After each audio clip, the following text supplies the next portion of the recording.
మనం గురుపదేశ రత్నమాలలో తపస్సు గురించి చెప్పుకుంటూ ఆఖరిలో తపస్సు యొక్క అంతిమ లక్ష్యాన్ని గురించి చెప్పుకుంటూ సర్వోత్కృష్టమైనటువంటి శ్రీ గురుభ్యో నమః. ఓం నమో భగవతే శ్రీరమణాయ. సర్వోత్కృష్టమైన శివజ్ఞాన అనుభవమైన మౌనమే పరబ్రహ్మమగు నిజమైన తపస్సు. తపస్సు అంటే మౌనమే. అది పరమోత్కృష్టమైనది, శివజ్ఞాన అనుభవ స్వరూపమై ఉన్నది. మౌనమందు నిలిచి ఉండటే నిజమైన తపస్సు అని చెప్పుకుంటూ, విశాలమైన గగనంలో పక్షులు విహరించిన మార్గాన్ని, జలచరాలు నీళ్లలో దూసుకెళ్లిన మార్గాన్ని మనం కనుక్కోగలమా? కనుక్కోలేం. ఆకాశంలో పక్షులు ఎగిరిపోతూ ఉంటాయి. ఆ దారి వాటికే తెలియాలి తప్ప మనకి తెలియదు. అలాగే నీటిలో జలచరాలు వెళ్ళిపోతూ ఉంటాయి. ఆ దారి వాటికే తెలుస్తుందని మనం తెలుసుకోలేం. అలాగే నేనెవరిని అని అంతర్ముఖులై ఆత్మని పొందిన జ్ఞానుల మార్గంలోని అడుగుజాడలు మానవుడికి బోధపడవు. ఆకాశంలో పక్షులు వెళ్లే మార్గాన్ని ఎట్లా గుర్తుపట్టలేమో, నీటిలో జలచరాలు వెళ్లే మార్గాన్ని ఎట్లా గుర్తుపట్టలేమో, అలాగే నేను ఎవరిని అని అంతర్ముఖులై ఆత్మను పొందిన జ్ఞానుల మార్గాన్ని వారి అడుగుల జాడల ద్వారా మనం గుర్తుపట్టలేం. ఎవళ్ల మట్టుకు వాళ్ళు నడిచి వెళ్ళాలి, తమ్ము తామే ప్రశ్నించుకుంటూ. ఎప్పుడైతే ప్రశ్నించుకున్నామో అప్పుడు ప్రశ్నించేవాడే లేని మౌనంతో అనుసంధానమై ఎవరి మట్టుకు అంతవరకు ఎవరైనా తీసుకెళ్ళగలుగుతారు. ఆ తర్వాత ఎవరి మట్టుకు వాళ్లే తమ స్వరూపంలో తాము సుస్థిరంగా ఉండడానికి అక్కడికి వెళితే ఆ సులువులు వాళ్ళకే తెలుస్తాయి. జారి పడిపోవడం ఏమిటో, ఉండలేని తనం ఏమిటో, ఉంటున్నప్పుడు ఎలా ఉందో అది ఎవళ్ళకి వాళ్ళకి తెలుస్తుంది తప్ప అక్కడ ఎవరు దానికి వేరే మార్గం అంటూ లేదు. అహంకార శ్రేష్టలు నాశనం అవ్వడానికి భగవంతుని పాదాలని భక్తితో ఆశ్రయించు సాధనమే సిద్ధాంత మార్గం. సిద్ధాంతాలన్నీ ఏం చెప్తున్నాయంటే,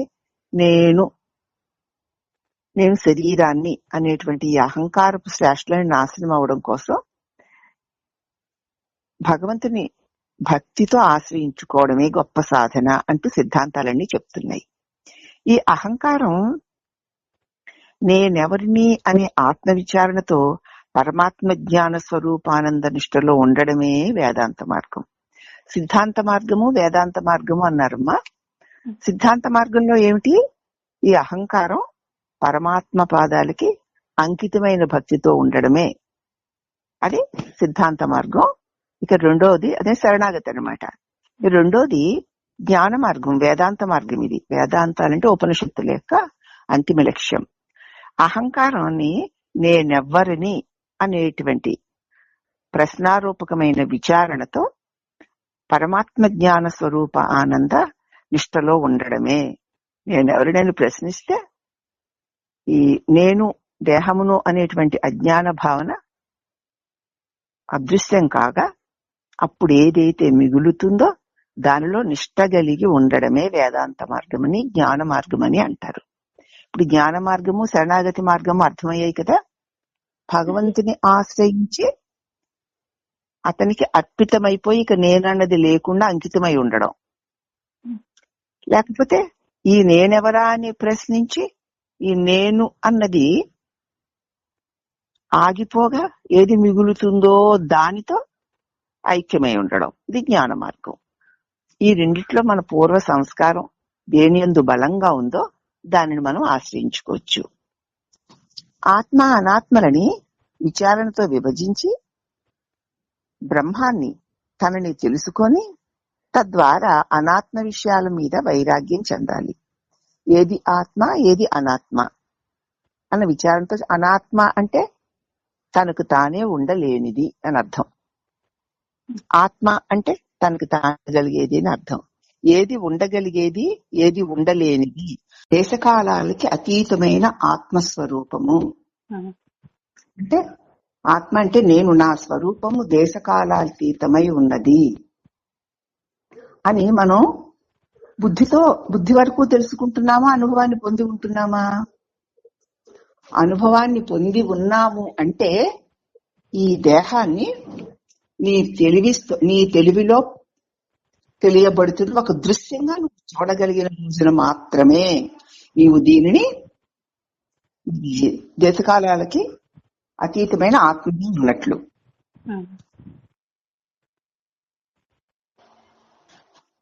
ఇప్పుడు అర్థమైంది, దేశకాలాలకు అతీతమైనది నీ స్వరూపము అని మనకు తెలుస్తోంది. కానీ మనం దేశకాలాలకి అతీతమై ఉన్నామా అంటే బుద్ధి వరకు తెలుస్తుంది తప్ప అనుభవంగా తెలియాలి అంటే సమస్త దేహాలతో పాటు నీ దేహము కూడా నీకు ఒక దృశ్యంగా కనపడినప్పుడు నీవు ప్రకాశానివై ఉన్నావని అర్థం. ఆ ప్రకాశానికి దేశకాలాలు లేవు. ఇప్పుడు అన్ని రూపాలని చూస్తున్నట్లుగానే నీ రూపాన్ని కూడా నువ్వు ఒక దృశ్యంగా చూడగలవా, చూడగలుగుతున్నావా?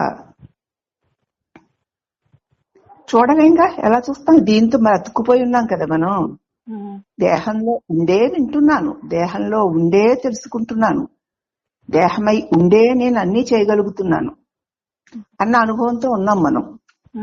దేహంలో నేనున్నాను, నేను తెలివిని కాబట్టి నాకు అన్ని వినగలుగుతున్నాను, చూడగలుగుతున్నాను అంటున్నారే తప్ప దేహంలో నువ్వున్నావా, నీలో దేహం ఉందా అన్న దాని దగ్గర అందరికీ తెలిసినట్టుంటుందే గాని అనుభవం రాదు. దేహంలో నేనున్నాను విచారణ చేస్తే, సాధన చేస్తే దేహంలో నేనున్నానే గాని దేహం నేను కాను అన్నంత వరకు మనం రావచ్చు. దేహంలో తెలివి స్వరూపమైన నేను ఉన్నాను కాబట్టే మనస్సు ఇంద్రియాలు ప్రకాశిస్తున్నాయి కాబట్టే ఈ జగత్తు నాకు తెలుస్తోంది. అంతవరకు మనకు అందరికి అర్థమైంది కదా. కొంచెం ప్రయత్నం చేసి చూస్తే నేను తెలివి స్వరూపానే ఉన్నాను కాబట్టే ఈ దేహేంద్రియ మనోబుద్ధులన్నీ చైతన్యాన్ని పొంది ఉన్నాయి, అందుచేత ఇంద్రియాలు విషయాన్ని చూడగలుగుతున్నాయి కాబట్టి నేను దేహములో ఉండి తెలివినై ఉన్నాను. ఇంతేనా అందరి అనుభవమును?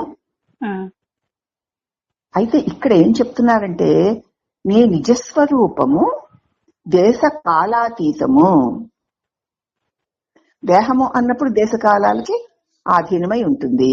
అలాగే నేను అనేటువంటి చైతన్యం కూడా, తెలివి కూడా దేశకాలాలకు అతీతం ఆధీనమయ్యే ఉంటుంది. ఎందుకంటే నిధులలో ఉండదు, మెలకువలో వస్తుంది గనక అది కూడా దేశకాలాతీతం, అది పరిమితమైనదే. ఇది ఎందుచేత పరిమితమైన శరీరమునందు ఉన్న దాని వల్లే దాన్ని నువ్వు చూస్తున్నావు గనక.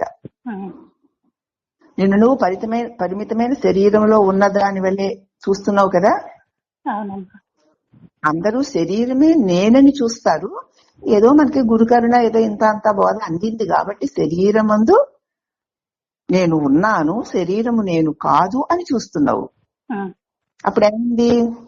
అప్పుడేమైంది? కుండలో పెట్టిన దీపం వల్లే ఉన్నావు. కుండలో పెట్టిన దీపం తాను వెలుగుతూ కుండని కూడా వెలిగిస్తుంది కదా. దానికి కన్నాలుంటే ఆ కన్నాల ద్వారా కూడా ఆ వెలుగు ప్రసరిస్తుంది కదా. అలాగే దేహము కుండ అయితే ఈ కుండలో నేను తెలివి దీపాన్నైతే నా తెలివి ఇంద్రియాలనే కన్నా ప్రసరించి ఆయా ఇంద్రియాల సన్నిధానంలో ఉన్న విషయాలను తెలుసుకుంటోంది. ఇంతవరకు మనకి దక్షిణామూర్తి అతి స్పష్టంగా చెప్పుకున్నాం. అప్పుడు ఏమైనా సాధన చేస్తే అలా కూడా గుర్తించవచ్చు. ఈ శరీరంలో నేనున్నాను, నేను చైతన్యమై తెలివై ఉన్నాను గనకనే దేహ ఇంద్రియ మనోబుద్ధులన్నీ చైతన్యవంతాలే ఉన్నాయి కనుకనే ఇంద్రియాలు విషయాలు గ్రహిస్తున్నాయి. అంతవరకు తెలుస్తుంది. ఇప్పుడు ఎలా ఉన్నావు నువ్వు? దేశకాలాతీతమై లేవని అక్కడే తెలిసిపోతుందిగా. పరిమితమైన దేహం అనే కుండలో ఉంచబడిన ఒక దీపము వలె ఉన్నావు. కానీ నీ నిజస్వరూపం అది కాదు.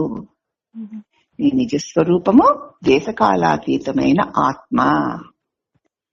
అన్నప్పుడు ఏమిటి? నేను ఈ శరీరమందు ఉన్నటువంటి తెలివిని కదా, ఇది కూడా నేను కాదు. ఇంతకుముందు దేహం నేను కాదన్నారు, సరే. విడదీసి చెప్పారు, సరే. దీనిలో ఉన్న తెలివిని నేను అని చెప్పారు, సరే. ఇంకా ఇది కూడా నువ్వు కాదు అంటున్నారు. నువ్వు ఈ దేహమునకు మాత్రమే పరిమితుడు కాదు అంటున్నారు. మరి నేనెవరిని అని చూస్తే అపరిమితమై సర్వవ్యాపకమై ప్రకాశిస్తున్న చిత్ స్వరూపాన్ని. నా స్వరూపమందే అనేక దేహములతో పాటు నేననుకుంటున్న ఈ శరీరము కూడా నాకు దృశ్యమే. నీ శరీరం నీకు దృశ్యం అవుతుందా?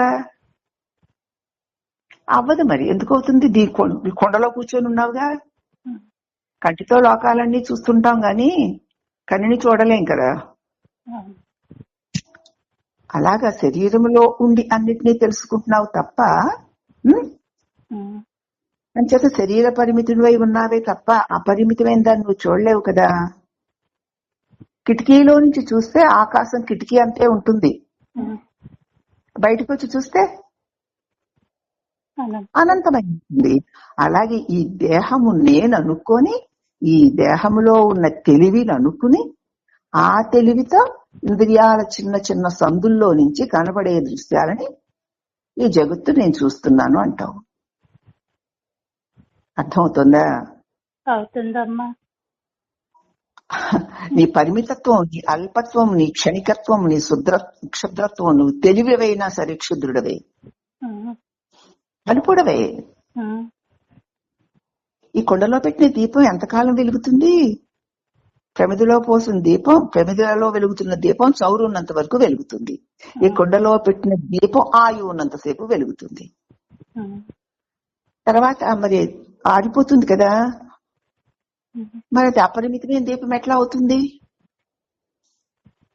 నేను సచ్చిదానంద స్వరూపుణ్ణి అంటున్నావు. ఇటువంటి విచారణ మన బుద్ధికి రావాలి అంటే నిరంతర స్వరూప స్ఫురణ.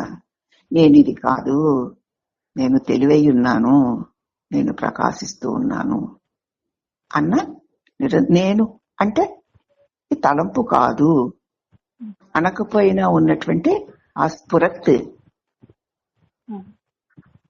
అదే నేను అన్న అనుభవంతో నిరంతరం నీకు ఉంటే ఇవన్నీ వచ్చి తీరుతాయి. ఎవ్వరు ఏ పుస్తకాలు ఎవరు చెప్పక్కర్లేదు. ఆటోమేటిక్ నువ్వు అన్యంతడు అనేటువంటి అనుభవం నీకు కలుగుతుంది. కాబట్టి విని తన్మయీభూతమై కాసేపు మనం ఆనందించవచ్చునేమో గాని ఆ కుర్చీ తెచ్చుకుంటారా?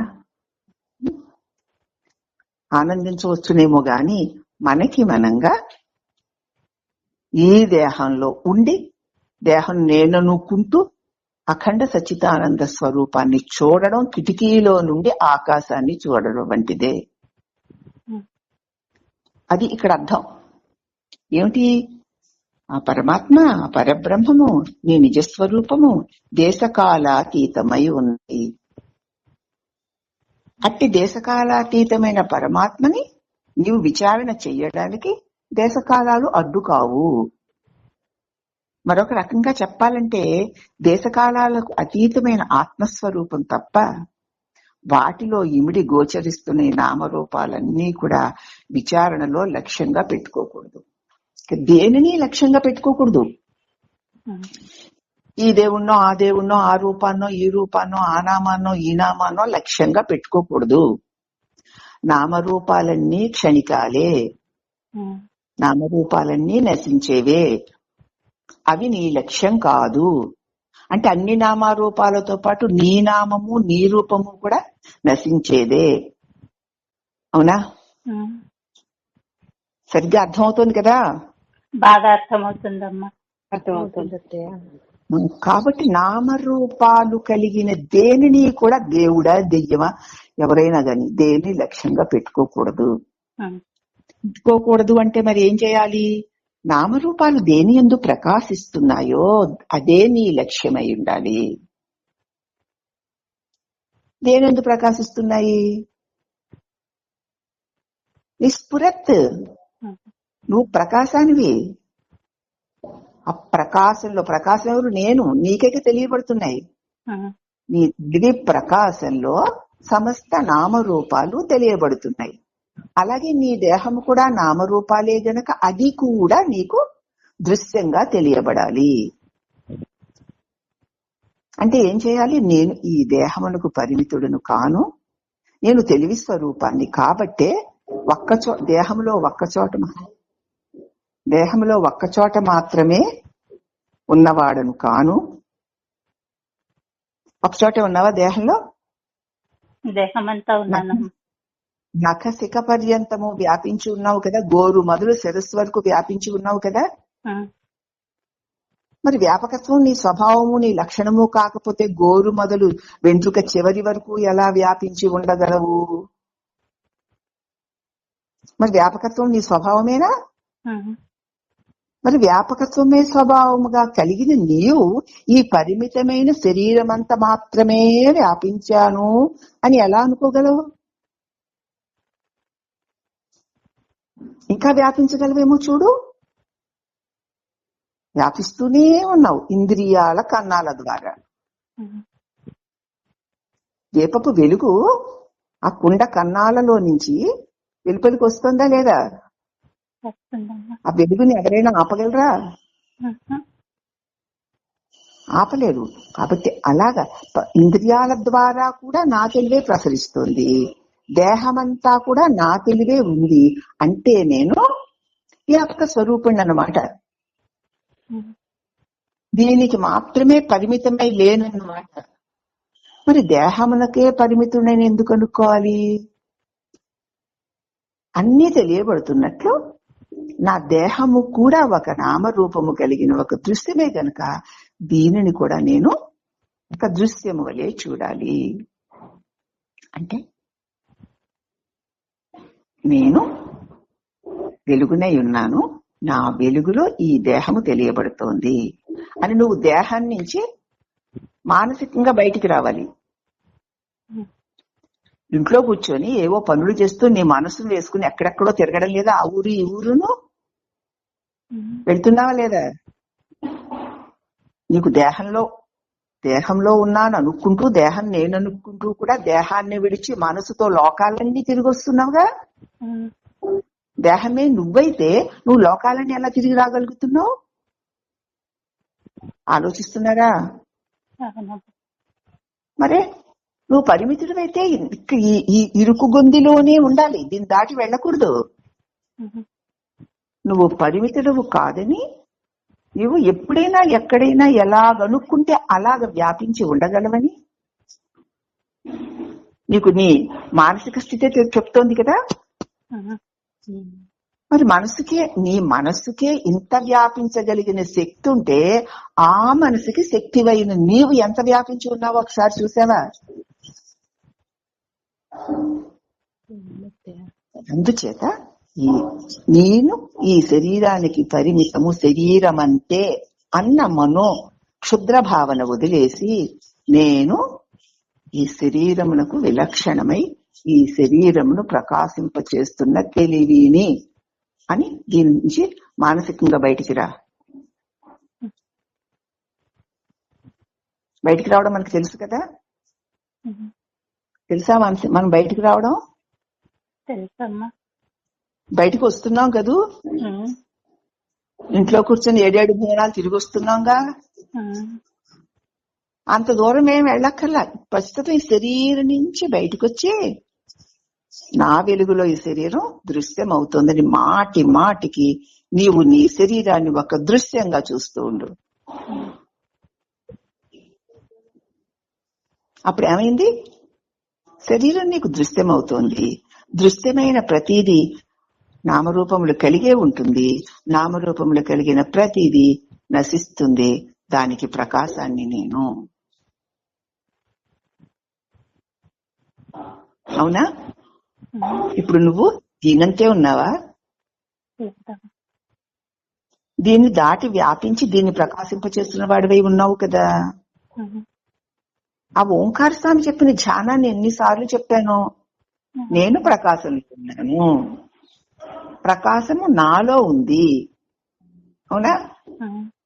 బయట ప్రకాశం ఉంది, ఈ శరీరములోనూ ప్రకాశం ఉంది. బయట లోపల ఉన్న ప్రకాశము నా చేతనే తెలియబడుతోంది కాబట్టి నేనే ప్రకాశాన్ని.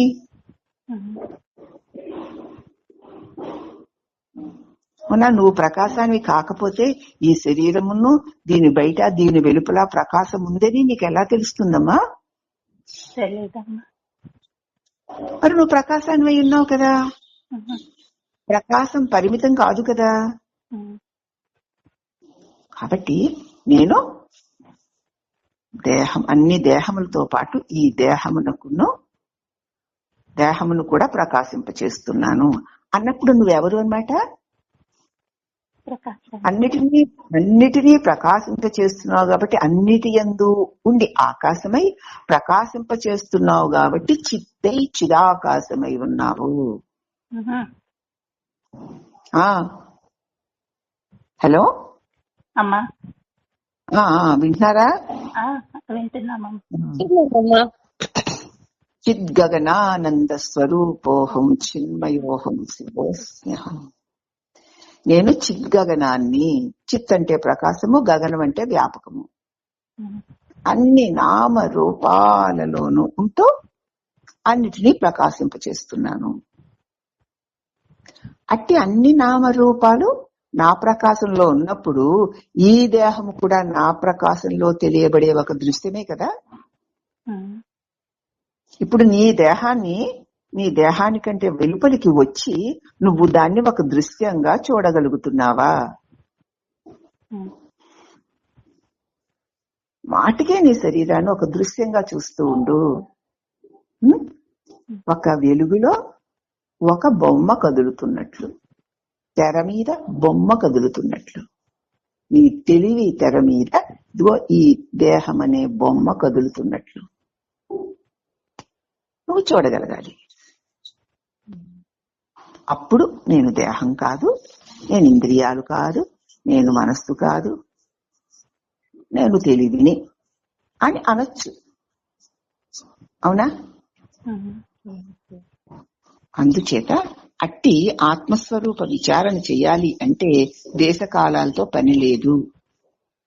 మరొక రీతిగా చెప్పాలంటే దేశకాలాలకు అతీతమైన ఆత్మస్వరూపం తప్ప, దేశకాలాలకు అతీతంగా ఉంది ఒక్క పరమాత్మ, ఆత్మ ప్రకాశ స్వరూపమైన ఆత్మ తప్ప వాటిల్లో ఏ దృశ్యము కనిపించినా సరే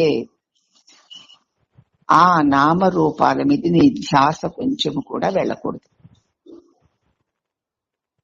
అది దేవుడి రూపాలు, మరొక రూపాలే కాకుండా ఏ రూపమైనా సరే నీ రూపం మీద గాని, నీ తల్లి, నీ అమ్మ, నీ అక్క, నీ చెల్లి, నీ మొగుడు, నీ పిల్లం అనే ఏ రూపాల మీదకి నీ ధ్యాస వెళ్ళకూడదు.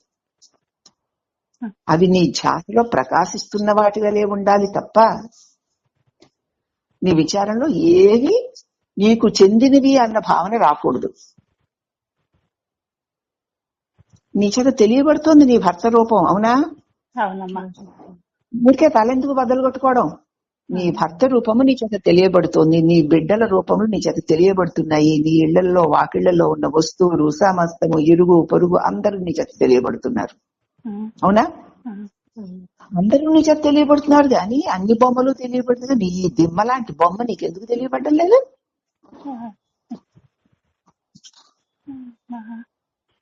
మరి తెలియబడుతుందా? ఈ బొమ్మ తప్ప అన్ని బొమ్మలు కనబడతాయి. అన్ని బొమ్మల్ని తెలుసుకునేటువంటి తెలివి ఈ బొమ్మను కూడా తెలుసుకోగలదు. నేను ఈ బొమ్మకే పరిమితమై ఉన్నవాడని అనుకుంటున్నావు గనక దీన్ని విడిచి అన్నిటినీ చూస్తున్నావు. అన్నిటినీ తెలుసుకుంటున్నా నేను దీనిని కూడా తెలుసుకుంటున్నాను.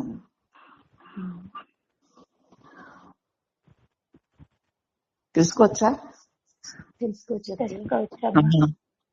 అదే అలా పోతుంది దేహాత్మ బుద్ధి. ఊరికే బోధలు వినేసి ఇలాగంటే అలాగంటే అనుకుంటే పోదు.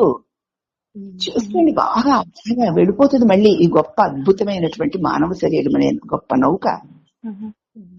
ఇది ఉండగానే దీని నుంచి బయటపడాలి కదా. నావ చక్కగా పనిచేస్తున్నప్పుడు అవతలొడ్డుకి వెళ్ళిపోవాలి. నావకి కన్నాలు పడితే మునిగిపోతావమ్మా. కాబట్టి ఈ దేహం ఉండగానే నేను ఈ దేహమును ప్రకాశింపచేసే ప్రకాశాన్నే తప్ప ఈ దేహమును కాను. ఈ దేహమే కాదు, సమస్త దేహములు నా చేత తెలియబడుతున్నాయి కదా. అన్నీ తెలియబడుతున్నప్పుడు ఇది నామరూపమైనప్పుడు ఇది నా చేత తెలియబడే ఒక దృశ్యమే కదా. అవునా? అనుభవానికి వస్తుంది. ఇది నేను దేహమును కాను అనేటువంటి మాటని అనుభవపూర్వకంగా తీసుకోవడం. ప్రతిసారి మన శరీరం అటు ఇటు ఇంట్లో కదులుతూ పనులు చేస్తున్నా దానిని నువ్వు ఒక దృశ్యముగా చూస్తూ ఉండాలి. అలాగే నీ ఇంట్లో ఉన్నటువంటి గిన్నెలు, ముంతలు, స్టవ్లు, కుక్కర్లు, మిక్సీలు, ఏసీలు, గీసీలు, ఈ ఇంట్లో తిరిగే పనివాళ్ళు, వాళ్ళందరినీ నువ్వు ఒక దృశ్యంగా చూస్తున్నావు కదా. అలాగే నీ దేహాన్ని కూడా ఒక దృశ్యంగా నువ్వు చూడగలగాలి. అంటే అహం ఆకాశవత్ సర్వం బహిరంతర్గతోచ్యుత, నేను ఆకాశమునై ఉన్నాను, నేను ప్రకాశమునై ఉన్నాను, నేను ప్రకాశమునై ఆకాశమే ఉన్నాను కనుకని ఇన్ని రూపాలు చూడగలుగుతున్నాను. అవునా? అన్ని రూపాలు చూడగలుగుతున్నానంటే అన్ని రూపాలు నా చూపులో, నా ప్రకాశంలో పట్టాయి కదా. పట్టాయా? ఇళ్ళు, వాకిళ్ళు, చెట్లు, పుట్లో, గుట్లో, గిన్నెలు, ముంతలు, ఫ్రిడ్జ్లు, టీవీలు, భర్త, బిడ్డలు, ఇంట్లో ఉన్న కుక్కలు, నక్కలు, పిల్లులు, ఇవన్నీ నీ తెలివిలో పట్టాయి కదూ. తెలివిలో పడే కదా కనపడుతున్నాయి. నీ తెలివిలో పడి కనపడుతున్నాయి. నీ తెలివి లేకపోతే ఏమైనా కనపడగలవా? అన్నీ నీ తెలివిలో పడి కనపడుతున్నాయి తప్ప మరి నీవు ఏది నేను అనుకుంటావో ఆ నామము, ఆ రూపము నీ తెలివిలో ఎందుకు పడడం లేదు?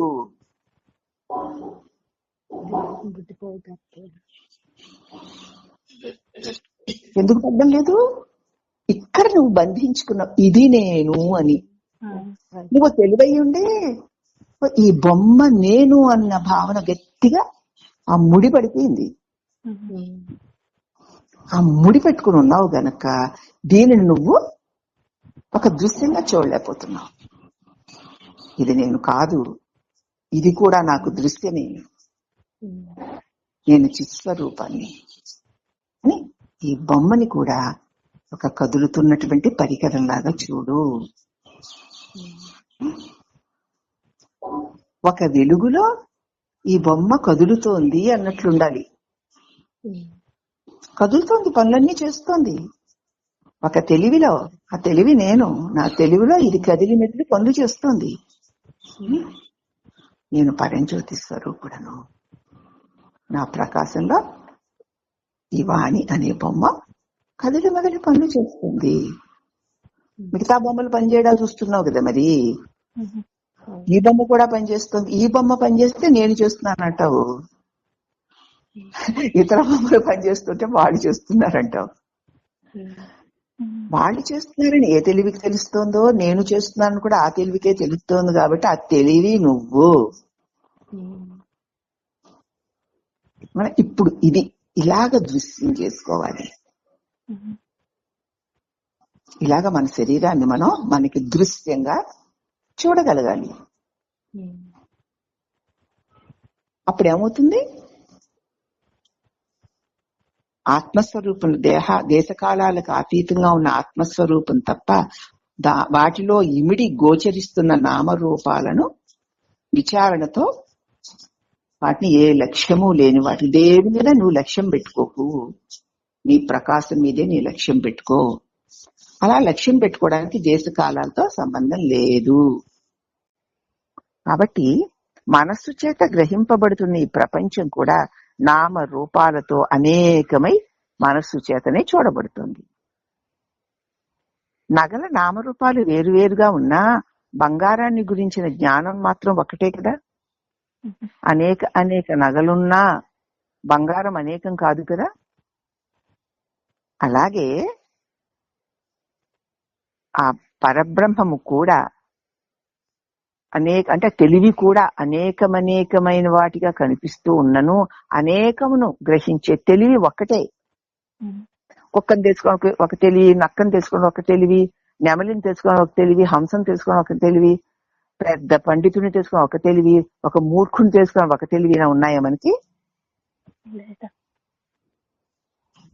ఒకే తెలివిలో అనేకము తెలియబడుతున్నాయి కదా. మనం అనేకాన్ని చూస్తామే తప్ప అనేకాన్ని తెలుసుకునే తెలివి ఒక్కటేనని చూడడం లేదు. అదే వచ్చింది భ్రాంతి. చూపు ఒక్కటే గాని చూపులో అనేక రూపాలు ఒక్క చూపులో తెలియబడుతున్నాయి అనుకోవడం లేదు. ఎన్ని రూపాలంటే అన్ని కళ్ళు అన్ని చూపులు పెట్టి చూస్తున్నామా మనం? లేదు కదా.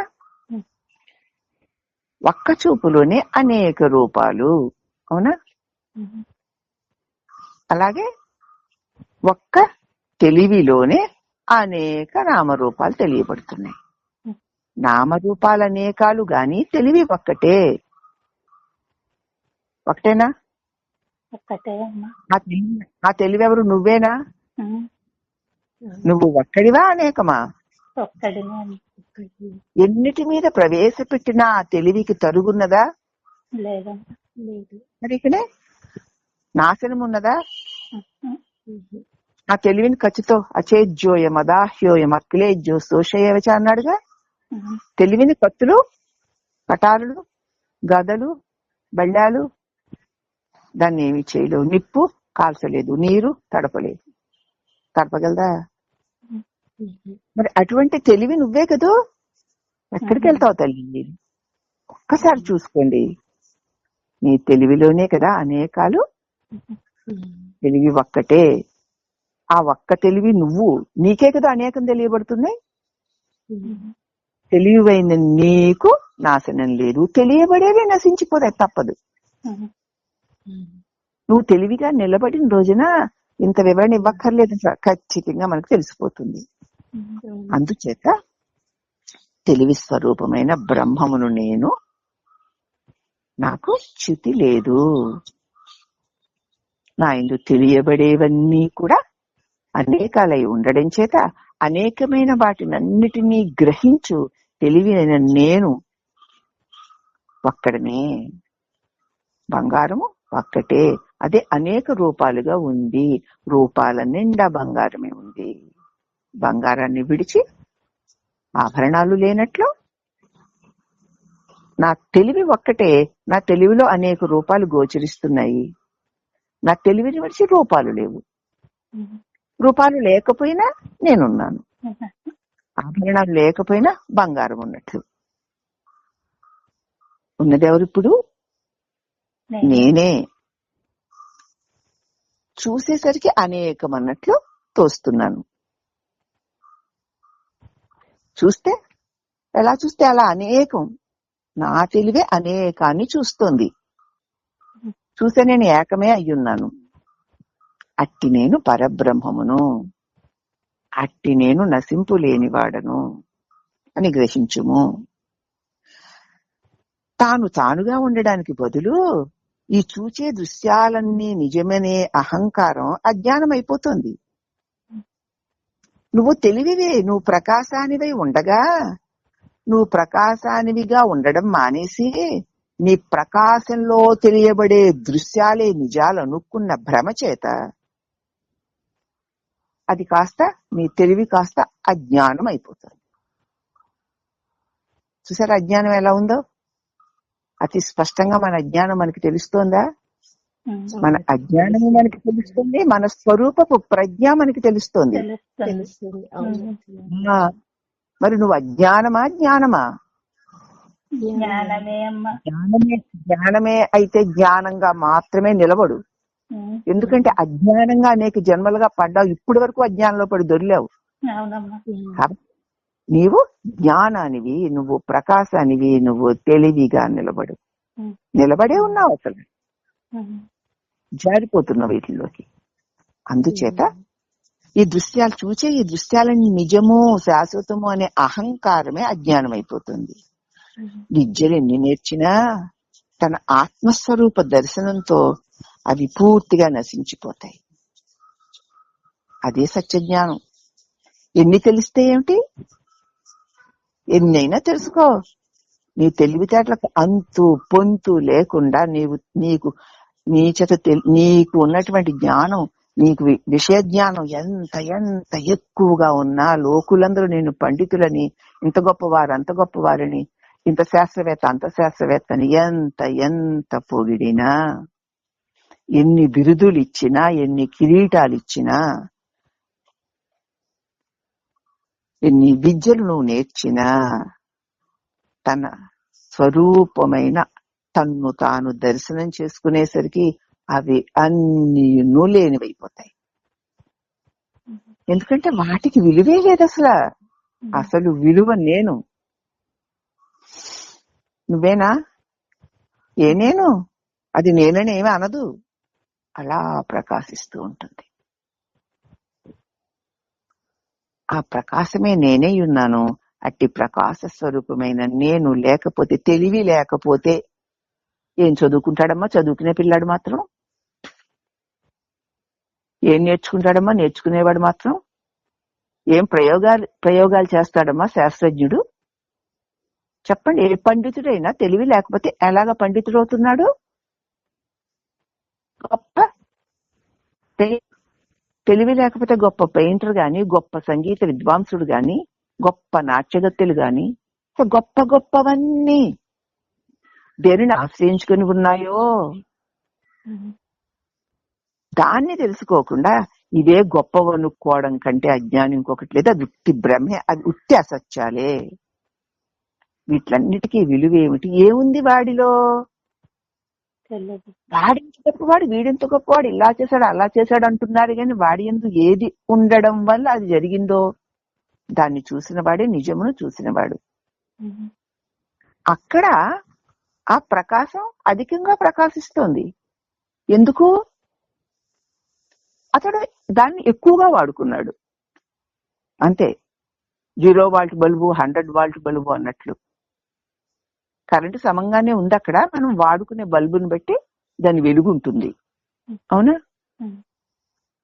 అదే రకంగా కరెంటే లేకపోతే ఎన్ని వాల్ట్ల బల్బులు అయితే ఏమిటి, మెర్క్యూరీ లైట్లు అయితే ఏమిటి, తగ్గించి అక్కడ పెట్టండి, కరెంటు కనెక్షన్ ఇవ్వకండి.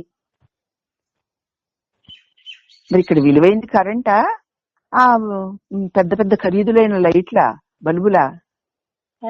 కాదు. మరే అలాగే ఈ ప్రపంచంలో తెలియబడే గొప్పవి గొప్పవి అధికమైనవి అన్నవన్నీ కూడా ఉట్టి జడాలే. అవి అంత గొప్పవిగా దేని వల్ల ప్రకాశిస్తున్నాయి అంటే తెలివి వల్ల అని తెలుసుకుంటే ఇక తెలియబడేవన్నీ కళ్ళ అని తెలుసుకుంటాడు. అదే సత్యజ్ఞానం. యథార్థంగా ఉన్నది నేనే, ఉన్నాను.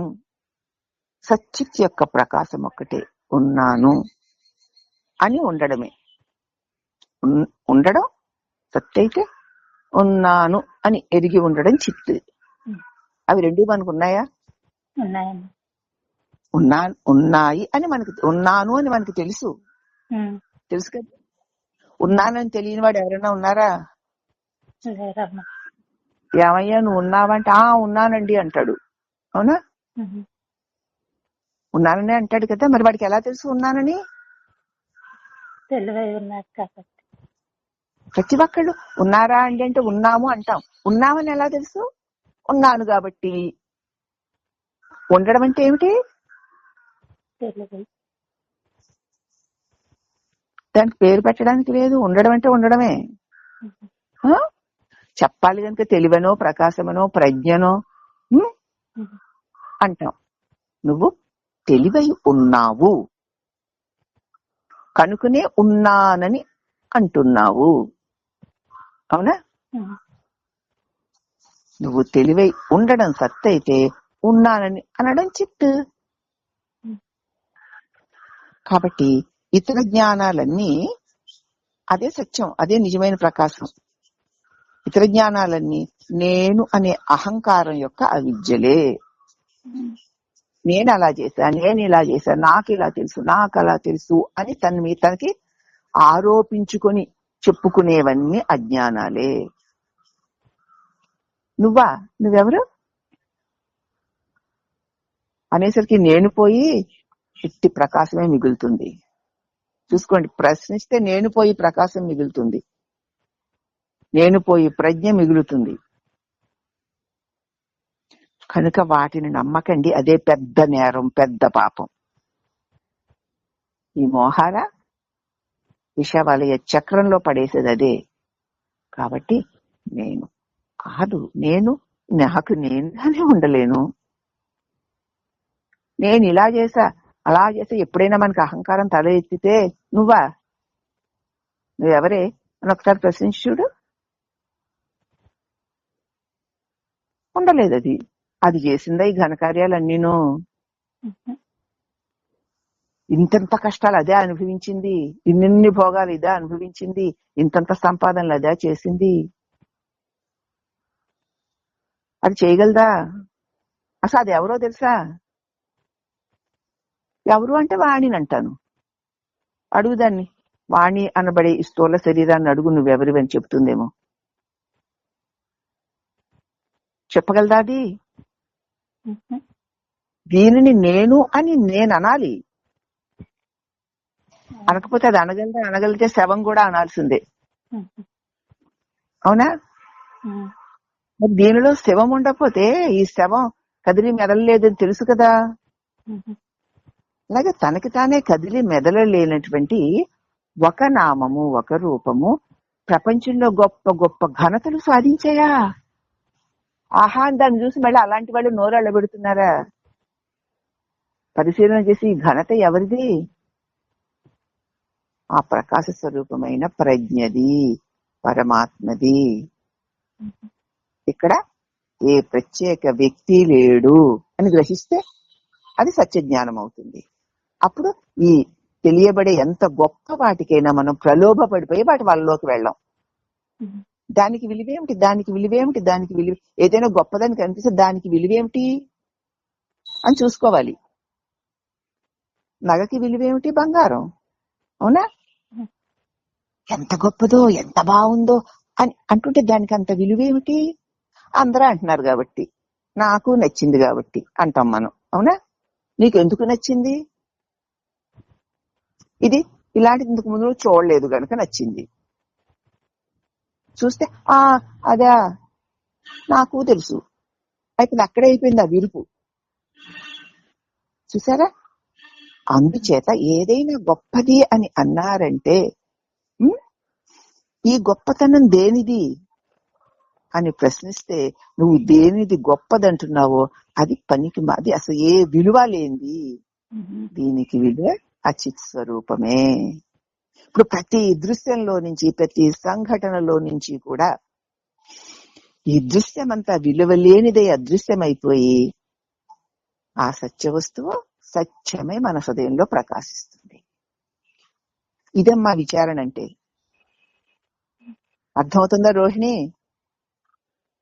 విచారణ చేస్తున్నాను అంటున్నావు. ఏమిటి విచారణ చేస్తున్నావు? అర్థమవుతుందమ్మా. విలువలకి ఏది విలువో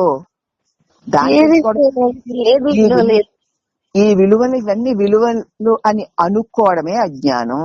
ఏది విలువైంది లేదు ఇక్కడ. అవునమ్మా.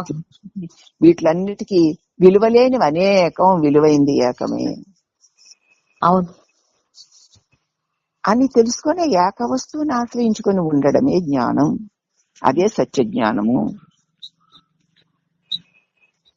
కాబట్టి యథార్థంగా ఉన్నాను అనేటువంటి సచ్చిత్ ప్రకాశం ఒక్కటే. ఇతర జ్ఞానాలన్నీ నేను అనే అహంకారం యొక్క అవిద్యా క్రియాకలాపాలే కనుక వాటిని నమ్మడం పెద్ద పాపం, పెద్ద నేరం. ఇప్పుడు మన తప్పులన్నీ బయటకు వస్తున్నాయి, మన నేరాలన్నీ అతి స్పష్టంగా తెలియబడుతున్నాయి. అంచేత అది తప్పు అంటే కుదిరి. ఇక ఇతర జ్ఞానాలన్నీ అల్పమైనవి అయిపోయాయి కదా ఈ బోధ వల్ల. ఏవి ఎక్కడెక్కడ ఎలా తెలియబడిన ఆ దృశ్య రూపమైన ప్రతి వస్తువు, ప్రతిదీ కూడా అల్పమైనదే. మనస్సు నాశనం పొందిన పరమ మౌన అనుభవమే ఆత్మజ్ఞానం అంటే. పరమ మౌనం అంటే ఏంటి? అన్నిటినీ ప్రకాశింపచేసే ప్రకాశమందు నిలిచి ఉండడం. అదే ఆత్మ. ఎరుకయే దాని స్వరూపం. అంటే ప్రకాశించడమే, తెలివే దాని స్వరూపం. అట్టి ఆత్మలో తోచు వివిధ భేదాలన్నీ కేవలం కల్పితాలే. అట్టి ప్రకాశంలో అనేకం భేదాలుగా కనిపిస్తున్నవి కేవలం కల్పితాలే. తప్ప నిజాలు కావని ఇప్పుడు ఈ క్షణంలో నువ్వు గ్రహించావంటే చాలు. అవి అన్ని కల్పితాలే. వాటి అన్నిటి అందున్నో అవి ఉన్నవి అని తెలియచేసే ఆ తెలివే, ఆ ప్రకాశమే సత్యము, అదే నేను. అట్టి నాకు చ్యుతి లేదు. పెద్దలు ఈ క్షుద్ర మనసుతో గ్రహించిన వాటిని జ్ఞానమని భావిస్తారా? పెద్దలు అంటే తమ స్వరూపమును తాను ఎరిగిన వారు ఈ అల్పమైనటువంటి వాసనలతో భావనతో కూడిన మనస్సుతో అనేకత్వాన్ని గ్రహించేటువంటి మనస్సుతో చూసేటువంటి వాడిని సత్యజ్ఞానం అని భావిస్తారా? అది మనోవికారాలే అని తెలుసుకుంటారు. శుద్ధ జ్ఞానాన్ని తెలుసుకునే జ్ఞానమే జ్ఞానం. శుద్ధ జ్ఞానంలో తాను మాత్రమే ఉంటుంది, అది ప్రకాశిస్తూ ఉంటుంది అంతే. ఇక దాని యందు తోచేవన్నీ కూడా అల్పమైనవే, స్వల్పమైనవి తెలుసుకున్న తరువాత వాటి మీదకి ధ్యాసని వెళ్ళనివ్వకుండా శుద్ధ జ్ఞానమందు నిలిపి ఉంచుటయే సత్య జ్ఞానం అని తెలుసుకో. ఇతరములను తెలుసుకునే జ్ఞానమంతా అజ్ఞానమే. ఆ తెలివిని తప్ప ఇంక దేనిని తెలుసుకున్నా అది అజ్ఞానమే. మనం తెలివిని తప్ప అన్ని తెలుసుకుంటాం. పెద్ద జ్ఞానుల్లాగా, పెద్ద విజ్ఞానవంతుల్లాగా, పెద్ద పండితుల్లాగా అది తెలుసు, ఇది తెలుసు, ఇది తెలుసు, అది తెలుసు అంటూ ఉంటాం. ఎలా తెలుసు అంటే మాత్రం తెలియదు. అదేం పాండిత్యం అమ్మా, అదేం తెలుగో నాకు అర్థం అవ్వదు. ఎలా తెలుసు అంటే ఆనాడు అలాగ అయింది కాబట్టి తెలుసు అంటాడు, ఈనాడు ఇలా అవుతుంది కాబట్టి తెలుసు అంటాడు. ఏమిటో మరి ఆ తెలివి. నీ తెలివి అయ్యోమయ్యిందా నాయన అన్నావంటే నీకు అసలే తెలీదు. ఓ అంటే డమ్మురాదు నోరు మూసుకు పక్కన పడి ఉండి అంటున్నారు. మంచిదే కదా, హాయిగా ఉన్నాం. మరి ఆ తెలివితేటలు మనకు లేవు కదా. ఎందుకు పనికి వాళ్ళని తెలివితేటలు? ఈ నిమిషాన్ని ఈ కన్ను మూస్తే ఊడిపోయే దానికోసం ఇంతింత ఊగిసలాట్లా, ఇంతింత తాపత్రయాల, ఇంతింత భయభ్రాంతుల, ఇంతింత విరవీగడాల.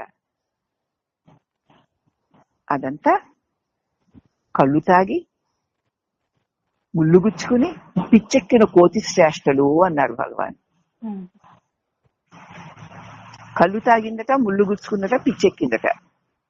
ఆ కోతి ఎలాగ తనకి తెలియకుండా వ్యభిచేస్తుందో అలాగ ఉంటుంది. నాకు తెలుసు, నాకు అది తెలుసు, నేను ఇంతలాగా, నేను అంతలాగా అంటున్నాడు అంటే ఎవడైనా, నువ్వైనా నేనైనా, వాడు కేవలం ఆ కోతి వెంటి వాడే. మరి ఆ కోతిని కోతి అంటే ఊరుకుని తిరిగి కొడుతుంది. అటువంటి వారి జోలికి వెళ్ళకు, మూలన కూర్చోవడం మంచిది. మనకి ఏం తెలియదని పడి ఉండవే. అవునమ్మా. ఎందుకంటావు? హాయిగా ఉంటుందమ్మా కదా. ఎందుకో అవంతా వట్టివి కదా. వట్టి వాట్ల గురించి విర్రవీగుతున్నవా? వాడే వట్టివాడు, వాడితో గట్టివాడవేని నీకేం పని? వాటితో చేరకుండా ఉండడమే నువ్వు గట్టిగా ఉండడం. నువ్వు గట్టిగా ఉండు, దానిలోకి జారిపోకుండా నువ్వు గట్టిగా ఉండంతే. నన్ను ఇలా అంటారా, నన్ను అలా అంటారా అన్నావుడే వాళ్ళు జారిపోయావన్నమాట. గట్టిగా ఉండు, హాయిగా ప్రహసన్నివా అంటే నవ్వుతున్నావో నవ్వడం లేదో కూడా తెలియనట్లుగా ఉండంతే. పట్టించుకుంటున్నావో పట్టించుకోవట్లేదో లేదో కూడా అవతల వాడికి తెలియనట్టుగా ఉండు. పట్టించుకుంటున్నట్లు ఉంటూనే పట్టించుకోనట్లు ఉండు, నవ్వుతున్నట్లు ఉంటూనే నవ్వనట్టుండు. ఈ చేతన వారు మరి నేర్పిస్తున్నారమ్మా. మనం పట్టించుకోకుండా ఉంటే అవన్నీ అయ్యే వస్తాయి. ఎవడు పట్టించుకోమన్నాడు, ఎవడు పట్టించుకోమన్నాడు? పట్టించుకున్న తర్వాత అది నిన్ను అంటుకోదు, నిన్ను పట్టుకుంటుంది అది.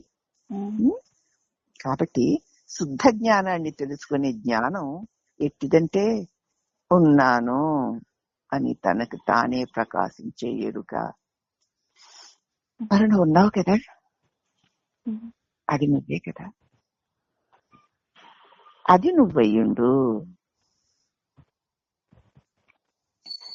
విద్యలు ఎన్ని నేర్చినా వాటిని నేర్చిన తనను తాను తెలుసుకోకపోతే నిజంగా వాడు వాడు విద్యావంతుడా, వాడు పండితుడా కాదు, పరమ మూర్ఖుడని తెలుసుకో. ఇంకా అందరికి పెద్ద పెద్ద చెంపపెట్లు పెట్టేస్తున్నారు ఇక్కడ. ఎన్ని విద్యలు నేర్చుకుంటే ఏమిటి, ఎన్ని ప్రావీణ్యాలు నేర్చుకుంటే ఏమిటి, వాటిని నేర్చుకున్న తానెవరా అని తను తాను తెలుసుకోకపోతే నిజంగా వాడు అజ్ఞుడే, మూర్ఖుడే అని తెలుసుకో. జ్ఞాని ఎప్పటికీ కాలేడు. ఆత్మవిద్య కీర్తనంలో 3వ చరణాన్ని, ఆత్మవిద్య అనేటువంటి కీర్తనంలో 3వ చరణం ఉందట, దాన్ని ఇక్కడ గ్రహించుకోండి అంటున్నారు. అదిగో, పిచ్చివాడి వలె బాహ్య ప్రపంచంలో ఏదో సుఖముందని వెతుకుతూ పరుగు పెడుతున్నవో మనసా, ఉన్నాను అనే రూపంలో ప్రకాశిస్తున్న శుద్ధ జ్ఞానం తప్ప ఈ చరాచరాలన్నీ గోచరించడానికి ఆధారమైన మరొక వస్తువు ఎక్కడన్నా ఉందితే లేదమ్మా. పిచ్చి, ఈ బయట బాహ్య ప్రపంచంలో ఏదో ఏదో సుఖం ఉంది, అది ఉంది, ఇది ఉందని పిచ్చివాడిలాగా పరుగులు పెడుతున్నవో మనసా, ఉన్నానన్న పరమ ప్రకాశ రూపమైన జ్ఞానము కంటే ఇక నీచత తెలియబడి చరాచరాలన్నీ గోచరించడానికి ఆధారమైన మరొక సద్వస్తువు ఎక్కడన్నా ఉందా చూడు. ముందు నువ్వు ఉన్నావా లేదా? ఉన్నాక అది ఉంది, ఇది ఉంది, అలా ఉంది, ఇలా ఉంది, ఇంత మంచిది, అంత మంచిది, అది కావాలి, ఇది కావాలి, నేను ఉన్న తర్వాత అని తిరుగుతున్నావా, ఉండకుండా అనుకుని తిరుగుతున్నావా? ఉన్నావుగా. ఉండగలిగిన నువ్వు ఉండడం వల్ల ఇవి గొప్పవి, గొప్పవి అనుకుని పిచ్చెక్కిన వాళ్ళగా వాట వెంట ఎండమావుల్లో నీటి వెంట వెళ్ళినట్లు నీ వల్ల ఉండగలుగుతున్నవి గొప్పవనేటువంటి భావాన్ని వాటికి అంటగట్టి చూసి వాటిల కోసం వెంపర్లాడుతున్నావా? సరేలే, అవి అంత బాగున్నాయి అని నువ్వు అనకపోతే, అంత గొప్పవని నువ్వు అనుకోకపోతే, అలా అనుకునే నువ్వు ఉండకపోతే ఏదైనా ఉండగలదా చెప్పు? వెతికి చూడు, ఇంకా అంతకన్నా ఏదైనా ఉందేమో ఈ లోకంలో? లేదు కదా. నువ్వుంటేనే కదూ. నిన్ను మర్చిపోయావా? నీ వల్ల ఉన్నవని ఇంత గొప్పవి, అంత గొప్పవని ఊరేగుతున్నావా? అసలు ఇవన్నీ దేని వల్ల ఉన్నాయో చూడు. నువ్వు ఉన్నావు అన్నన్ని సత్య జ్ఞానం సన్నిధానంలోని ఇవన్నీ ఉన్నట్టు కనిపిస్తున్నాయి. వాటి వెంట నువ్వు ఊరేగక్కర్లేదు. అజ్ఞానమే అన్నిటికీ ఆధారం అని చెప్పడంలోని న్యాయం ఏమిటి అని ఆలోచిస్తే అన్నిటికీ జ్ఞానమే ఆధారము కదా. నేను అంటే తెలివన్నాం కదమ్మా, ఆ తెలివే ఆధారము అని చెప్పడంలో నిజమైన న్యాయం ఏదన్నా ఉందా అని ఆలోచిస్తే కనిపించే సృష్టిని అంతటికి అధిష్టానము ఆత్మే కదూ. ఆత్మ అంటే ఎవరు? నేనే కదూ. ఆ ఆత్మకి కూడా ఆత్మ తాను తప్ప వేరే వస్తువు ఎప్పుడు ఎక్కడా లేదు. నువ్వు లేకపోతే ఏమీ లేదు. కాబట్టి అదే ఆధార వస్తువు అవుతుంది. ఈ అనంతంగా గోచరించేటువంటి ఈ సృష్టికి అంతటికి ఇది ఉంది అని చూసే నువ్వే ఆధారం. నమ్ముతారా ఈ విషయాన్ని? నేనేంటండి బాబు దేవుడు ఆధారం అంటాం. ఎవడో కొంచెం చూపించు. ఉన్నాడో లేడో కనపడడు కదా, వినపడడు కదా, వాణ్ణి దేవుడు అనుకుంటున్నావు. కానీ నీకేమన్నా అర్థం అవుతుందా? నీకు నువ్వు కనపడుతున్నావా?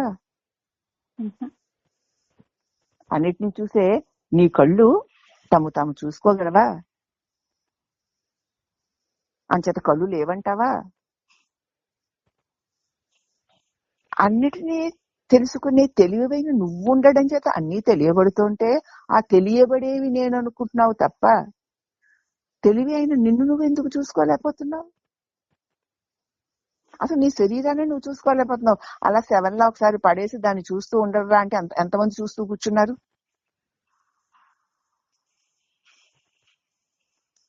చూడలేకపోతున్నావా?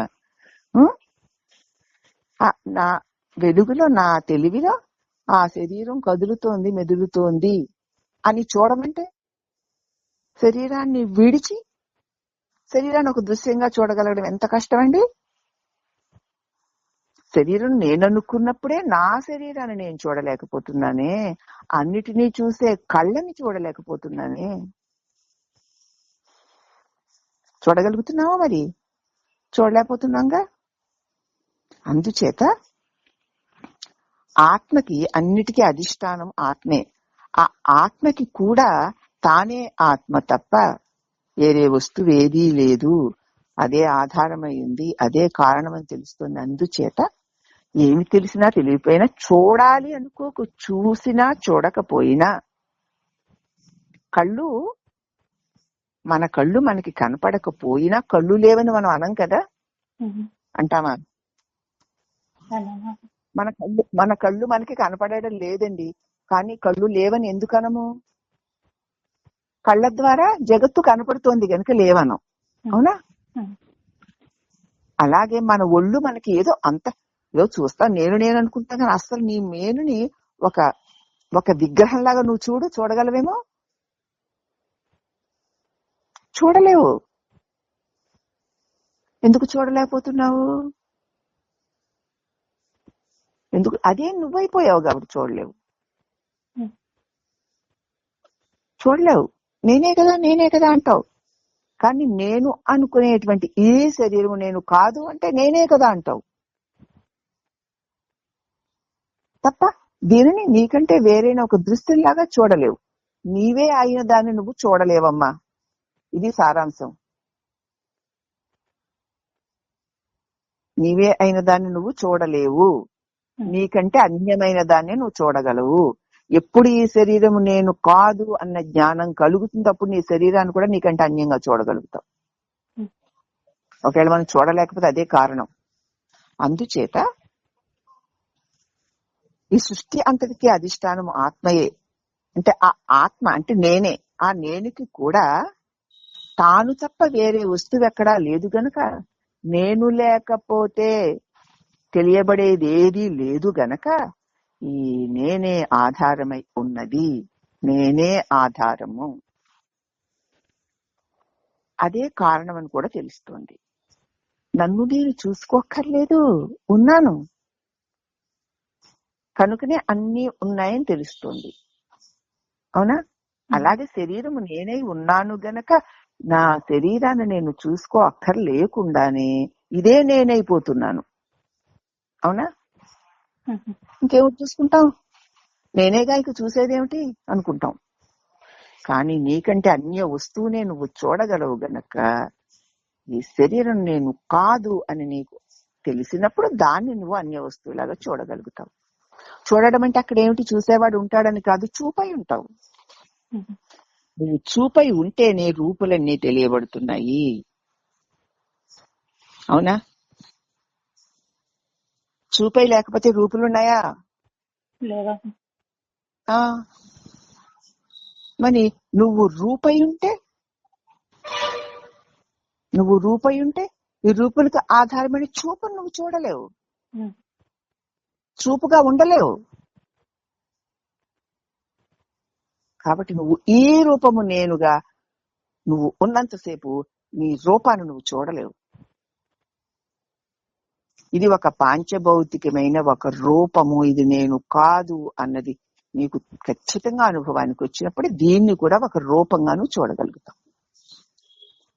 అందుచేత అసత్యమైన జడములకే పట్టుకొమ్మలాగా అసత్యములు జడములు ఇవన్నీను అంటే మనతో తెలియబడేవన్నీ కూడా అసత్యాలు జడాలే కదూ, వాటికి అదే ఉండలేనివి కదూ. వాటిలన్నిటికీ ఆలంబనగా ఒక చిత్ అవసరం. జడము అసత్యము అయినటువంటి ఈ సమస్త దృశ్యానికి చైతన్యము జ్ఞానము అన్నది ఉంటేనే ఇవి తెలియబడతాయి. మనమే ఆ సత్తు, మనమే ఆ చిత్తు. నువ్వేనా సత్తువి, నువ్వేనా చిత్తువి అయినప్పుడిక మనకి ఒక సచ్చిత్తు పట్టుకొమ్మలాగా ఎందుకు అవసరం? నువ్వు ఉండడానికి ఇంకేం కావాలి? నువ్వు ఉన్నానని ఎరిగి ఉన్నావు. ఆ తెలివిలోనే అన్నీ ఉన్నాయని కూడా తెలుసుకుంటున్నావు. అన్నిటినీ తెలుసుకోవడానికి నువ్వు కావాలి, కానీ నిన్ను నువ్వు తెలుసుకోవడానికి నీకేం కావాలి? ఏమన్నా కావాలా? ఏమక్కర్లేదు. స్వబోధే నాణ్యబోధస్య బోధరూపతయాత్మనః నదీపే అన్యదీప్యస్య కదా. సదాత్మ ప్రకాశమే. నేనున్నానని నాకు తెలియడానికి మరొక జ్ఞానం అవసరం లేదు. అలాగే ఒక దీపం ఉంది అని తెలుసుకోవడానికి మరొక దీపం అక్కర్లేనట్లు, ఒక దీపాన్ని నువ్వు చూడాలమ్మా, దీపాన్ని చూడాలి కాబట్టి ఒక దీపాన్ని తెస్తావా? ఎవరైనా తెస్తారా దీపాన్ని? దీపం దానికదే వెలికి కనిపిస్తుందిగా, దాన్ని చూడడానికి మరొక దీపం అక్కర్లేదు. నేనున్నాను అని నాకు తెలియడానికి మరొక తెలివి అక్కర్లేదు, మరొక దేవుడో దెయ్యం అక్కర్లేదు. నాకు నాకే తెలుస్తుందిగా. నేనున్నానని నాకే తెలుస్తూ ఉండడమే దైవం అమ్మా, అంతే. అట్టి దైవము ప్రకాశ రూపమై ఉండడం చేతనే ఆ దైవ ప్రకాశ సన్నిధానంలో అన్నీ ఉన్నాయి అని చూస్తే ఉన్నట్టు కనపడతాయి, చూడకపోతే ఉండవు. జ్ఞానం ప్రసరిస్తే ఉంటాయి, ప్రసరించకపోతే ఉండవని అర్థం.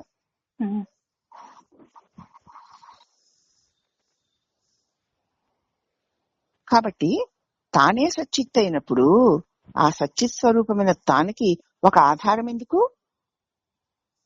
అలా భావించడం ఎలాంటిది అంటే, అలా కావాలి, నాకు ఒక ఆధారం కావాలి, నాకు ఒక లక్ష్యం కావాలి అని అనుకోవడం మనలను చిత్తమని దేహమని అనుకోవడం చేత. నువ్వు దేహమైతే నీకు భయం ఉంటుంది కాబట్టి నీకు రక్షకుడు ఒకడు కావాలి, అవునా? కానీ మరి నువ్వు ఉండడానికి రెండోది అక్కర్లేకుండా నీకు నువ్వుగానే ప్రకాశిస్తున్నప్పుడు నిన్ను నీకు తెలియజేయడానికి మరొకరెందుకు? ఎందుకు అంటే, నేను మనస్సునని నేను దేహానని భావించి ఉన్న మోహం చేత ఇటువంటి భ్రాంతి కలుగుతోంది. నువ్వు బ్రహ్మానివి, నువ్వు సచ్చిస్వరూప, నీకు నువ్వే ఉండగలవాడవు, ఉన్నానని ఎరుగగలవాడవు. నీ ఎరుకలో అన్నీ తెలియబడి ఉన్నట్లుంటున్నాయే తప్ప నిన్ను విడిచి ఏమీ లేవని జ్ఞానం నీకు కలిగితే దేనికి భయపడతావు, దేనికి బాధపడతావు, ఏది కావాలంటావు, ఏది వచ్చిందంటావు, ఏది పోయిందంటావు? ఏదైనా రావచ్చు, ఏదైనా పోవచ్చు, కానీ నీవు వాటినన్నిటినీ తెలుసుకుంటూ తెలివివై నువ్వు ఉండడానికి మరొక ఆధారమే అక్కర్లేకుండా ప్రకాశిస్తున్న సచ్చిత్తువై ఉన్నావా లేదా? ఇంత బాధ విన్నాక ఉన్నానమ్మా. అన్య వస్తువుల వలె అసత్తుగా కాకుండా నేను తాను అయి ఎల్లప్పుడూ ఉండి ప్రకాశిస్తూనే ఉండడం చేత ఆత్మస్వరూపమే అయిన మనము మన తెలివికి, ఉన్నాను అనే జ్ఞానానికి, ఉన్నాను అన్న జ్ఞానానికి ఆధారమే నేనుంటున్నాను గాని నేను ఉండడానికి దేని మీద ఆధారపడి ఉన్నానా? ఇదే మనకి పైన 426వ పద్యంలో జ్ఞానమే అన్నిటికీ ఆధారమని చెప్పడంలో న్యాయం ఏమిటి అంటే, కనిపించే సృష్టి అంతటికీ అధిష్టానము ఆత్మయే గనక ఆ ఆత్మకి కూడా నేను తప్ప మరొక దిక్కు లేదు గనక అదే ఆధారమైంది. అర్థమైందమ్మా? కాబట్టి నువ్వు ఉన్నాను అన్న తెలివి స్వరూపానివే తప్ప నేను అంటే నేను కాదు, జీవుడు కాదు.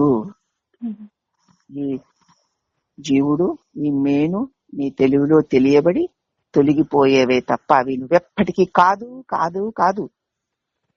నువ్వు ప్రకాశ స్వరూపానివి, నీకు నువ్వే ఉండగలవాడివి. నువ్వు ఉండడానికి ఎవ్వరి మీద ఆధారపడక్కర్లేదు. ఏ దేవతలు నీకు ఆధారం కాదు, ఏ లోకంలో ఎవ్వరూ నీకు రక్షకులు కారు. నీకు నువ్వే ఉండగలవాడవు. నిన్నెవ్వరు పోగొట్టలేరు, రాబట్టలేరు. నువ్వున్నావు, నువ్వు సచ్చితానందమై ఉన్నావు.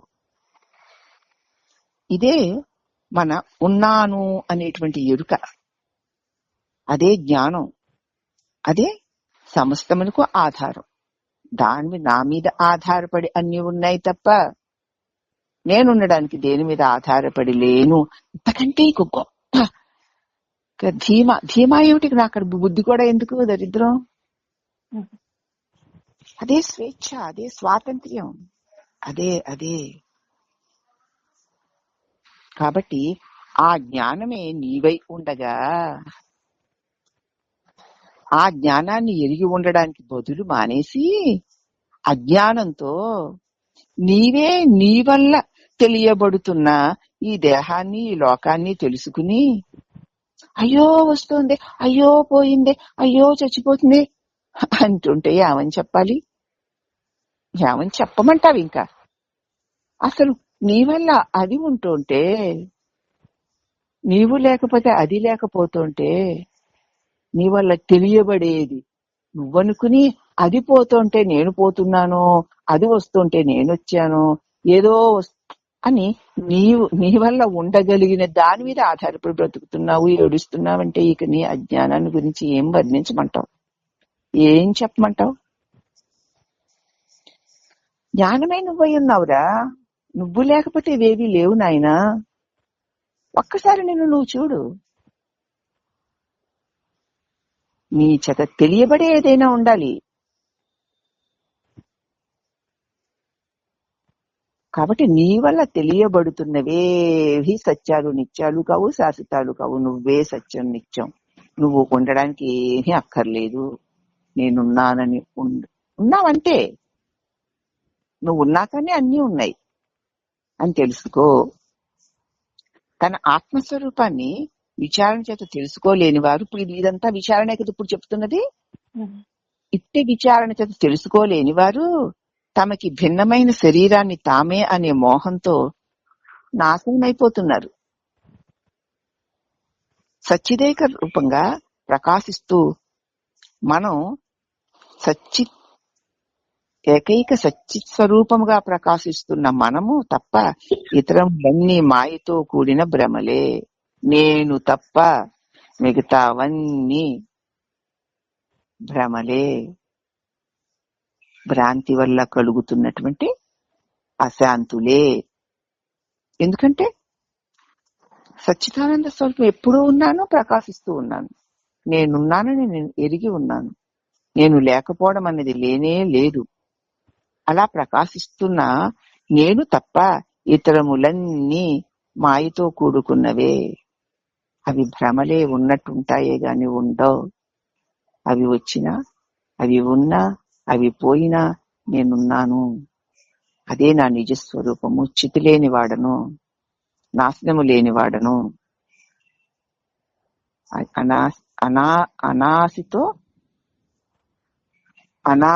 అనాసి అంటే నాశనము లేని వాడిని అయి ఉన్నాను, నశింపు లేని వాడిని అయి ఉన్నాను. నా జాయతే మ్రీతేవా కదా కదా చిత్ నాయం భూత్వా భవితావా నభూయః అజో నిత్యం శాశ్వతోయం పురాణం నహన్యతే హన్యమానే శరీరే అన్నాడు భగవంతుడు. నా జాయత మ్రీతేవా కదాచిత్, నాకు పుట్టుక లేదు, నాకు చావు లేదు. ఎందుకంటే నీ చిత్ స్వరూపాన్ని అయి ఉన్నాను. జ్ఞానానికి పుట్టుకలేమిటి, చావేమిటి? అట్టి జ్ఞానస్వరూపమైన నేను నాయం భూత్వా భవితావా నభూయ. నేను గతంలో లేకపోలేదు, ఇప్పుడు మాత్రమే ఉన్నవాడని కాదు, రేపు లేనివాడని కాదు. ఆ మధ్యలోనే ఏదో ఒకటి కలిగింది, కాసేపు ఉంది, కాసేపు తొలుగుతుంది. నేను అజో నిత్యం శాశ్వతోయం పురాణం. అజుడను, నిత్యుడను, శాశ్వతుడను, సనాతనుడను. నహన్యతే హన్యమా శరీరే, శరీరములో ఉంటూ శరీరాన్ని ప్రకాశింప చేస్తున్న నన్ను ఎవ్వరూ చంపలేరు. నేను ఎవరిని చంపను.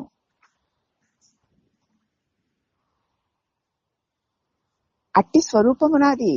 స్వయం ప్రకాశ స్వరూపుణ్ణై ఉన్నాను. నేను సచ్చిత్ స్వరూపమై ఉన్నాను. కాబట్టి ఆ సచ్చిదానంద స్వరూపమైన నేను తప్ప నా చేత తోచేవన్నీయున్ను మాయతో కూడిన భ్రమలే అని గ్రహించు. వాటి పట్ల అనవసరమైన ఆసక్తి, అనురక్తి, మమకారము పెట్టుకోకు. ఆహా వచ్చాయా సరేలే, పోయాయా సరేలే అని ఉండు. అర్థమైందా? అయ్యిందమ్మా. అంతేనా? కాకపోతే ఇంకేం చేస్తాం చెప్పండి? ఏమి చేయలేము. ఏం చెయ్యగలిగాం? కొన్ని ఏమన్నా చేయగలిగానా?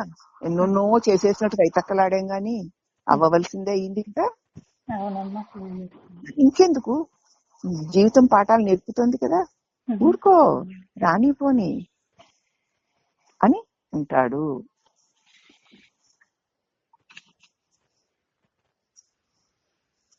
అవునా? 9వ అధ్యాయంలో శ్లోకం 9వ శ్లోకం అనుకుంటా. ఉదాసీన వదాసీనం అసక్తం తేషు కర్మసు. ఉదాసీనంగా ఉండు. కర్మలన్నీ అలా దేని మీద ఆసక్తి పెట్టుకోక అలా కలుగుతూ ఉంటాయి, కలుగుతూ ఉంటాయి, జరుగుతూ ఉంటాయి, మారుతూ ఉంటాయి. దానికి ఎవడు పెద్ద వింత అన్నట్లుండు. ఉంటాను మరి నేను అంటున్నాడు ఆయన. ఎందుకంటే నువ్వు అలాగే ఉన్నావు కూడాను. అసలు నువ్వు అలాగే ఉన్నావు, కానీ ఇవి నేను అవి నాను అనుకుని బాధపడుతున్నానని అనుకుంటున్నావు అంతే. ఉన్నావు, నువ్వు ఉండడమే సత్యం. ఈ బాధలు, ఈ సుఖాలు అసత్యాలు, భ్రమలు. నువ్వు ఉండడమే సత్యం. ఆత్మస్వరూపం మీద దృష్టిని లగ్నం చెయ్యకుండా నీ స్వరూపం తనకి తానే ప్రకాశిస్తూ ఉన్నటువంటి నీ స్వరూపం మీద దృష్టిని లగ్నం చేయకుండా బహిర్విషయాల మీద మనసును లగ్నం చేసే అజ్ఞానులకి ఏ శాస్త్రాలు జ్ఞానాన్ని బోధించగలవు చెప్పండి? బోధించలేవు ఏ శాస్త్రాలు కూడా. ఎంత చెప్పినా ఎంత విన్నా అన్నీ మాకు తెలుసా, ఇది తెలుసు అది తెలుసు అనుకుంటూ దేనిని అవి చెప్పాయో దాని మీద ధ్యాస పెట్టకపోతే ఏ జ్ఞానాన్ని వాళ్ళు పొందగలరు? శాస్త్రాలన్నీ దేని చెప్పే? ముఖ్యంగా మన హిందూ శాస్త్ర గ్రంథాలు, ఉపనిషత్తులన్నీ ఏం చెప్పాయి? నిన్నే చెప్పాయి. నీ నిజస్వరూపాన్నే ప్రబోధించాయి. నువ్వు ఉన్నావు, నువ్వు అనేకం కాదు, ఏకమైన ప్రకాశానివి. ఏకమైన నీ ప్రకాశంలోనే అనేకముగా ఈ జగత్తు గోచరిస్తోంది. ఎందుకు గోచరిస్తోంది? ఆ ఒక దేహం నేననుకున్న గతపు భ్రమ కారణంగా, గత అనుభవాల వల్ల ఆ దృశ్యాలన్నీ అల్లా అల్లా కనపడుతున్నాయి అంతే. అది కూడా నీ ప్రకాశంలోనే అవి కలుగుతూ ఉంటాయి. నువ్వు అలా సదా ప్రకాశిస్తూనే ఉన్నావు. అట్టి నువ్వు సత్యజ్ఞానం అనంతం బ్రహ్మ అయి ఉన్నావు. నీవు నిత్య శుద్ధ విముక్తుడవై ఉన్నావు. ఎప్పుడు నిన్నేది అనుకుంటున్నావంతే. నిన్నేది బంధించలేదు. ఆకాశాన్ని ఏది బంధిస్తుంది? ప్రకాశాన్ని ఏది బంధిస్తుంది? బంధించదు. అనుకుంటా ఆకాశం నల్లగా మారిపోయింది అని, ఆకాశం ఎర్రగా మారిపోయిందని. అదేం మారిపోలేదు. ఆ ఎరుపు రంగు కాసేపు వచ్చింది, ఆ నలుపు రంగు కాసేపు వచ్చింది. ఆకాశమే నలుపు అయితే ఎప్పుడు నల్లగా ఉండాలి, ఆకాశమే ఎరుపైతే ఎప్పుడు ఎర్రగా ఉండాలి. కాసేపు అలా కలుగుతుంటే అలా తొలుగుతుంటాయి. అలాగే ఈ జగత్తంతా కాసేపు అలా కలిగి తొలుగుతూ ఉంటుంది అంతే. యుగాలు మొదలయ్యాయి. ఎన్ని వేల వేల వేల కోట్ల సంవత్సరాలు అయితే ఒక యుగము. ఆ యుగం అంతమయ్యాక మళ్ళీ కొంతకాలం మళ్ళీ యుగం మొదలవుతుంది అనుకుంటూ ఉంటా.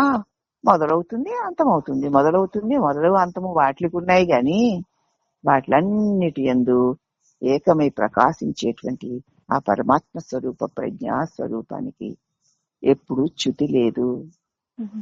అతనే పరమాత్ముడు. నానించే కదా, నానించేనా నేను లేచి ఇవి ఉన్నాయి అవి ఉన్నాయి అనుకుంటేనే ఇవన్నీ కనపడుతున్నాయి. కనపడుతున్నవన్నీ నేనెప్పుడు వాటిని వదిలేను అప్పుడు లేకుండా పోయాయిగా. నేను అని అనుకుంటే ఉండేవి, అనుకోకపోతే పోయేవి. కాబట్టి అవి అన్నీ కల్పనలే. నేను మాత్రం కల్పన కాదు. నేను శాశ్వతమైన తెలివి స్వరూపాన్ని. అట్టి ఆత్మస్వరూపం మీద దృష్టి పెట్టు. నువ్వు ప్రకాశానివి, నువ్వు ఉన్నావు అని ఉండు అని దాని మీద లగ్నం చేయకుండా నీవు ఉండడం వల్ల తెలియబడుతున్న విషయాల మీద మనసుని లగ్నం చేసే అజ్ఞానులకి ఎన్ని శాస్త్రాలు చెప్తే ఏమిటి, ఎన్ని పూజలు చేస్తే ఏమిటి, ఎన్ని వ్రతాలు ఎన్ని నోములు చేస్తే ఏమిటి, ఎన్ని పుణ్య కార్యాలు చేస్తే ఏమిటి, దానివల్ల వారు పొందే ప్రయోజనం పునరపి జన్మం పునరపి మరణమే గాని జన్మ మృత్యువులు లేని శాశ్వత స్వేచ్ఛని ఆనందాన్ని పొందగలరా? ఇప్పుడు కూడా నువ్వు బందీవి కాదు, ఇప్పుడు కూడా ప్రకాశిస్తూనే ఉన్నావు. కాని నిన్ను మరిచావు. నీ ప్రకాశంలో తెలియబడేవి నేను నాది అని తలిచావు. ఆ తలపు వదిలే అంటున్నారు ఇక్కడ. జ్ఞానమే నీ స్వరూపం కనుక ఇప్పుడు కుదిరిందా దృఢంగా నేను తెలివి స్వరూపాన్ని. అవునా? అవునమ్మా. బట్టి ఈ లోకాన్ని తెలుసుకుంటున్నాను. నువ్వు తెలివి స్వరూపాన్ని కాకపోతే ఈ లోకం నీకు ఎలా తెలియబడుతుంది? తెలియబడుతోంది అంటే నువ్వు తెలివి స్వరూపాన్ని ఉండబట్టే కదా తెలియబడుతోంది. అవును. ప్రపంచాన్ని కాకుండా నీ దృష్టికి నీవు నిన్నే గురి చేసుకుంటే, ప్రపంచాన్ని చూడడం మానేసి నీ దృష్టిని నీ మీదే పెట్టుకుంటే, ఆ అంతర్ముఖత్వమే, ఆ చిన్ముద్రే నీకు జ్ఞాన గురువై పరమార్థ సత్యాన్ని బోధిస్తుంది. నువ్వెప్పుడైతే నీ దృష్టిని నీ మీదకి మళ్లించుకున్నావో అప్పుడే ఏమవుతుంది? ఆ అంతర్ముఖ ఆత్మ గురువే నీకు పరమార్థాన్ని బోధిస్తే అక్కడ ఏదో చెప్తుందని కాదు. ఒక్కసారి నువ్వు అంతర్ముఖమైతే చాలు, ఒక్కసారి నువ్వు అంతర్ముఖమైతే చాలు. అన్నిటినీ చూచే నీ చూపుని నీ మీద తిప్పుకో. నీ చూపు కదా, ఎవరి చూపు అన్నానా? నా చూపే. నీ చూపుని నీ మీదకి తిప్పుకో. తిప్పుకుంటే ఆ నీ స్వరూప జ్ఞానమే గురువై నీకు నీ నిజస్వరూపాన్ని అనుభవానికి ఇస్తుంది. తెలుసుకోవాల్సింది మన ఆత్మస్వరూపాన్నే. నిన్ను నువ్వే తెలుసుకోవాలి, అదే సత్యం. సత్యాన్ని తెలుసుకోవడం అంటే నిన్ను నువ్వు తెలుసుకోవడమే. ఆ లక్ష్యంతో హృదయంలో సూక్ష్మంగా చూసి దాన్ని తెలుసుకోవాలి. నిన్ను నువ్వు తెలుసుకోవాలంటే నీ దృష్టిని నీ వైపుకి, నీ హృదయం లోపలికి, నేను అన్న దాని లోపలికి మళ్లించుకో. అప్పుడే నీకు తెలుస్తుంది. రంకెలు వేస్తున్న ఈ చంచలమైన మనస్సు దగ్ధమైపోయి ఆ మౌన స్థితిలో ఉండు నిశ్చల బుద్ధికే తన నిజస్థితి అర్థలమవుతుంది. ఓ నిద్ర లేచింది మొదలు పడుకునే వరకు గోల గోల గోల గోల గోల గోల గోల గోల. అసలు అంతూ పంతూ ఉండదు, అర్థం పర్థం ఉండదు, ఒక ఆలోచనకి సంబంధమే ఉండదు. ఇలాగ ఒక్క నిమిషం కూడా ఎడతెరిపి లేకుండా రంకెలు వేస్తూ లోపల రొజ పెడుతున్నటువంటి నీ చంచలమైన మనసు ఎప్పుడైతే నీ దృష్టిని నీ నేను మీద పెడతావో అప్పుడు అది చంచలత్వాన్ని వదిలి దగ్ధమైపోతుంది. మౌన స్థితిలో ఉండే నిశ్చల బుద్ధికి తన నిజస్థితి అప్పుడు మనసు యొక్క చాంచల్యాలు ఆగిన క్షణంలో ఒక నిశ్చలత్వం ఏర్పడుతుంది. అట్టి నిశ్చలత్వానికే నీ నిజస్థితి అనుభవానికి వస్తుంది. ఎంత చెప్పినా నీ కళ్ళబొల్లి కబుర్లు చెప్పే మనసు నిన్ను నువ్వు చూసుకుంటే తప్ప ఆగదు. నిన్ను నువ్వు మరిస్తే అది నిన్ను ఎన్ని జన్మలకి వదిలిపెట్టదు. నేనున్నాను అన్న దానిలో నిలబడి ఉంటే ఈ రంకెలు పెట్టే మనసుకి ఇక శ్వాస ఆడదు, ఊపిరి అందదు, శక్తి ప్రసరింపబడదు దానికి. అప్పుడది మాయమైపోతుంది. అప్పుడు ఒక నిశ్చలత్వం ఏర్పడుతుంది. ఆ నిశ్చలత్వంలోనే నీ నిజస్వరూపం నీకు ఈ ఇట్టిదని చెప్పడానికి కుదరదు. చెప్తే మళ్ళీ ఊహిస్తాం. అట్టిది ఇట్టిదని చెప్పడానికి వీలు లేనిది. అట్టి దివ్యత్వం శాశ్వతంగా నీకు సిద్ధిస్తుంది. కాబట్టి పరిశుద్ధ జ్ఞానమైన మన మౌనం, ఇప్పుడు అదే పరిశుద్ధ జ్ఞానం, అదే మనోమౌనం. ఆ మౌన స్వరూపంలో ఇతర విద్యలన్నీ పూర్తిగా నశించిపోతాయి. ఇంతకుముందు నీకు తెలిసినవన్నీ, తెలుసుకున్నవన్నీ, సొదలన్నీ, కల్పన రూపముగా ఉన్న కథలన్నీ కాలిపోతాయి. అట్లాగే ఇతర స్థితులన్నీ తన సహజ స్థితిలో అణిగి ఉన్న ఆ ఎరుక యొక్క విలాసాలుగా నీకు అర్థమవుతుంది. ఏవి ఉన్నా నా తెలివిలో ఆ లక్షణ కాలం కల్పించేవే తప్ప అవి ఉన్నాయి అంటే అమ్మా, ఈ జగత్తు ఉంది అంటే, చక్కగా చెప్తున్నాను వినండి, ఈ జగత్తు ఉంది అంటే, నీకు తెలియబడుతోంది అంటే ఎందుకు? ఈ జగత్తుకి ఆధారమైన ఒక సద్వస్తు ఉంది అని నువ్వు తెలుసుకోవడానికి. అవునా, ఈ జగత్తుకి ఆధారం ఏమిటి అని గనక ప్రశ్నిస్తే, ఈ జగత్తు నాకు ఎలా తెలియబడుతోంది అంటే ఇంద్రియాలు. ఇంద్రియాలు లేకుండా ఎవరైనా జగత్తుని తెలుసుకుంటారండి? తెలుసుకోరు. ఇంద్రియాలు ఉండాలంటే దేహం ఉండాలి. దేహము లేకుండా లోకమున్నదని అన్నవారు ఉన్నారా అండి అన్నారు భగవాన్. అవునా? ఇంద్రియాలు ఉండాలి. ఇంద్రియాలు ఉంటేనే నానా రూపాలతో ఉన్నటువంటి జగత్తు తెలుస్తుంది. ఇంద్రియాలు ఉండాలంటే దేహం ఉండాలి. అవునా? దేహము ఉండాలంటే నేను అన్న ఒక భావన ఉండాలి. ఆ భావన ఉండాలంటే భావానికి ఆధారమైన ఒక జ్ఞానం ఉండాలి. తలంపు ఎక్కడి నుంచి పుడుతోంది? ఒక ప్రకాశంలో నుంచి, ఒక తెలివిలో నుంచి. అంటే ఆ తలంపు వచ్చేసరికి అన్ని తెలుస్తున్నాయి కదా. అవునా? నేనన్న తలంపు వచ్చాక అన్ని తెలుస్తున్నాయి. కాబట్టి ఆ నేను అన్న భావన తెలివి అన్నమాట. ఈ తెలివి ఎక్కడి నుంచి వచ్చింది అంటే, అదిగో ఆ తెలివి ఈ దేహమందు పరిమితమైనది కాదు అని, ఈ తెలివి నేనెవరా అని చూస్తే తాను అపరిమితమైన ప్రకాశముగా అనుభవానికి వస్తుంది.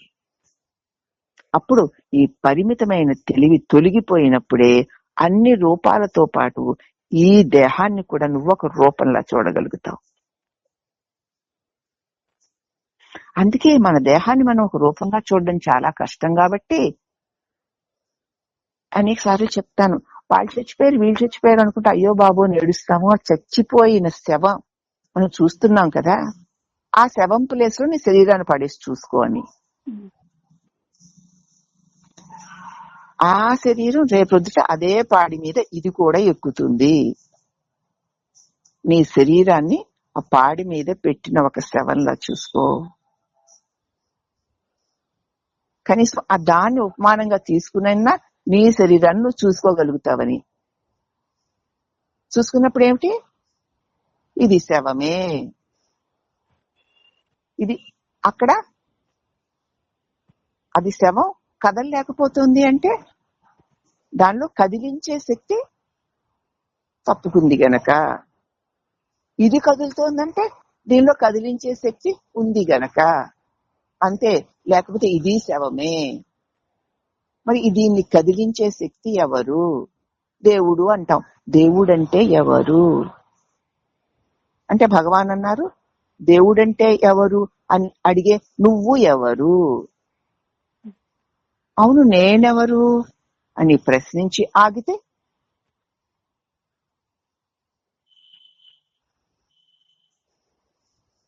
ఏది మిగిలి ఉందో అదే దేవుడు. ఇప్పుడు దొరికాడా మరి?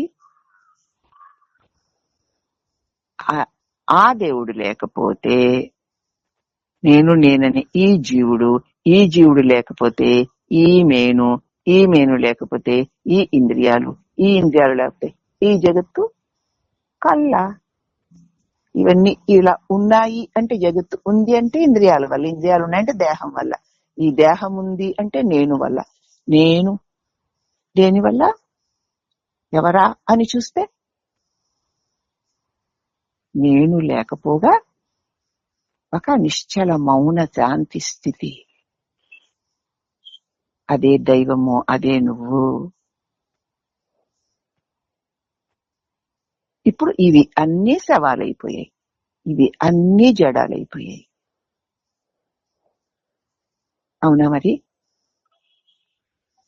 అందుచేత ఈ శరీరము, ఈ ఇంద్రియాలు, దీనిలో నేను, ఇది నేనన్న ఒక భావన ఉంటేనే ఈ జగత్తు తెలియబడి ఇది సత్యమన్న అసత్య భావన కలుగుతుంది.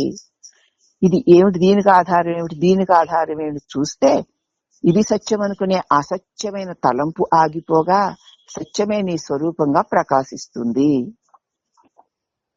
మరి ఇంతకంటే ఇంకా వివరించడం ఎలాగో అనుభవానికి ఎవరి మటుకు వాళ్ళు తెచ్చుకుంటే వస్తుంది తప్ప ఎవరు ఎందుకంటే వివరించడం కష్టం. అర్థమైతే అది ప్రతి క్షణము ఈ జగత్తుందంటే ఇంద్రియాలు ఉన్నాయి గనక, ఇంద్రియాలంటే దేహం ఉంది గనక, దేహం ఎలా ఉందంటే నేను దేహాన్ని అనుక్కుంటున్నాను గనక, అనుక్కునే నేనెవరా అని చూస్తే ఆ నేను లేకుండా పోతే ఏది మిగిలిందో అదే సత్యము, అదే ప్రకాశము, అదే నువ్వు. అంతే. 7 మెట్టులా నిచ్చెన వేసుకు వెలుగు దారి దాటి పువ్వులు కోసి అఖండ తేజమైన గురునకు ఆత్మ పూజలు చేసేటందుకు పూజకునే వస్తీ సద్గురు పూజకునే వస్తీ. కాళ్ళే మొదలు చేతులే కొమ్మలు చెవులే ఆకులు ముక్కే మొగ్గ పలుకే గంట నాదము చేసుకు కళ్ళే నాగా మల్లెలు చేసుకు అఖండ తేజమైన గురునకు ఆత్మ పూజలు చేసేటందుకు. అది ఈ జగత్తుందంటే దేని వల్ల? ఒక మెట్టెక్కు ఇంద్రియాల వల్ల. ఇంద్రియాలు దేని వల్ల? మేను వల్ల. మేను దేని వల్ల? నేను వల్ల. నేను దేని వల్ల? అఖండ తేజం. అక్కడ ఖండత్వం లేదు, అదే అన్నిటా అంతటా ఏకమై ప్రకాశిస్తుంది. దాని యందు ఇక నిలబడు. ఆ నిచ్చెన ఒక తన్ను తన్నవమ్మా, మళ్ళీ దిగడానికి దిక్కు ఉండదు. తన్నట్లే దాన్ని గట్టిగా దానికి వేసి మేకేసి కొట్టేసుకుంటున్నాం మళ్ళీ దిగొచ్చేయడానికి. అక్కడికి వెళ్ళాక నిచ్చెన ఒక తను అంటే నేను వదిలేసే ఇంకా మళ్ళీ జారి పడవు, దిగి రావు కిందకి. అఖండ తేజంలో ఐక్యమైపోతావు. అర్థం అవుతుందా? కూర్చో హాయిగా, అక్కడ కూర్చో అంతే. ఆత్మసింహాసనంలో అధిష్ఠించి ఉండు అంతే. అప్పుడు ఇక చ్యుతి లేదు. ఎలాగా అంటే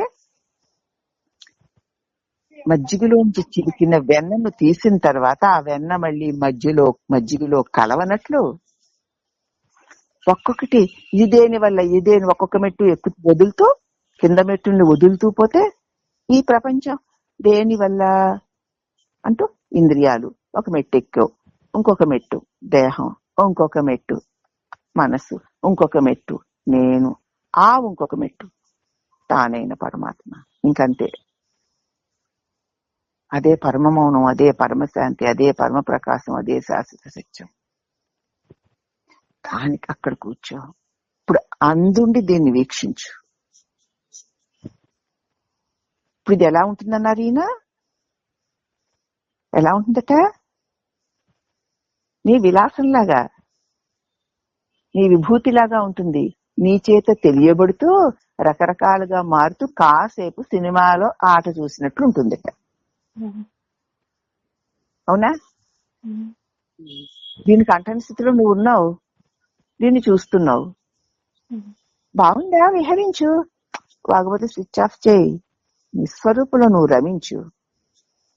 ఏం గురుదేవుడమ్మా, ఎంత అద్భుతంగా ఎంత అద్భుతంగా చెప్పాడు.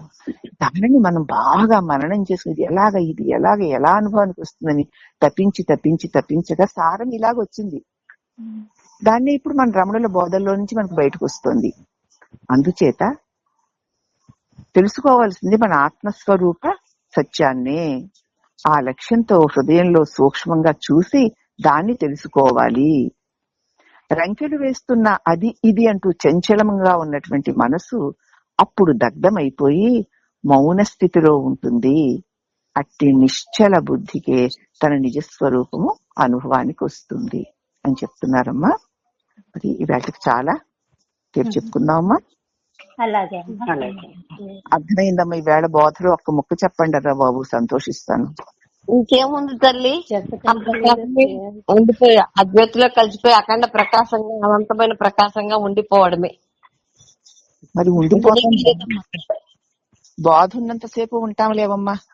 కాదమ్మా, ఉండిపోవడమే, అదే ఆ ప్రయత్నమేనమ్మా. ఆ మెట్లన్నీ తోసేసి అన్నిటిని తోసేయమన్నారు చక్కగా అక్కడ. అంటే అమ్మా, అంటే ఏం చేయాలమ్మా? నువ్వు ఆగు రోహిణి, నువ్వు ఆగు. ఎవరు ఏదో చెప్పాలనుకుంటున్నారు. అంటే ఏం చేయాలి?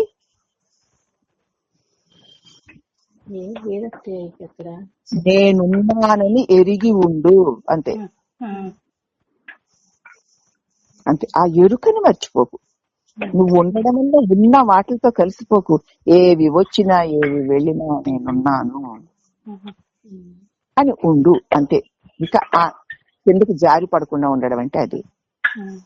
అమ్మా, ప్రకాశం అంటే అక్కడ ఎరుక ఉంటుందమ్మా. దాని గురించి తర్వాత చెప్తానులే, నీకు ఆ ప్రశ్న అనవసరం, ఒకసారి చెప్తానులే. అద్భుతం అమ్మా. సరే అమ్మా, హరి ఓం అమ్మ. మళ్ళీ రేపు చెప్పుకుందామా? నమస్తే అమ్మా. సరే అమ్మా, సరే. ఓం నమః.